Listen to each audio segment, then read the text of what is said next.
ભાવનગર જિલ્લાના બુધેલ ગામની પૈસાને લેતી દેતી વિવાદ હિંસક બન્યો છે। પિતા પુત્રી અને ભત્રીજીની મળીને એક યુવક પર તીક્ષ્ણ હથિયાર વડે જીવલેણ હુમલો કર્યો હોવાનો મામલો સામે આવ્યો છે। ગંભીર રીતે ઇજાગ્રસ્ત યુવકને સારવાર માટે સરટી હોસ્પિટલ ખસેડવામાં આવ્યો છે। સમગ્ર ઘટનાને લઈ પોલીસ તપાસ શરૂ કરી છે। ભાવનગર જિલ્લાના બુધેલ ગામમાં પૈસાની લેતી દેતી મામલે થયેલા વિવાદે હિંસક સ્વરૂપ ધારણ કર્યું હતું। માહિતી મુજબ પિતા પુત્રી અને ભત્રીજીએ મળીને વલ્લભભાઈ પરમાર નામના યુવક પર હુમલો કર્યો હતો।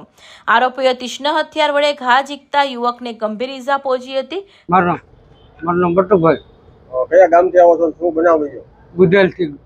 બનાવ શું હતો? પૈસા માટે હતા, પૈસા માંગવા ગયો તો મારા ભાઈને ઘા કરી લીધો। તમારા ભાઈનું નામ શું? વલ્લભભાઈ।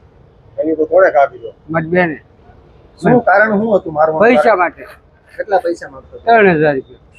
તો પછી પૈસા કેટલા માંગ્યા હતા અત્યારે? 500 રૂપિયા માંગતો હતો કે મને ભાડું આપો તો કે મારી બાઈને લઈ આવું કે એ ન આપ્યા તો પછી ડાયરેક્ટ ભેંસા પકડીને ઘા કરી લીધો, પાડી દીધું હેઠળ ઘા કરી લીધો ડાયરેક્ટ ધારિયા।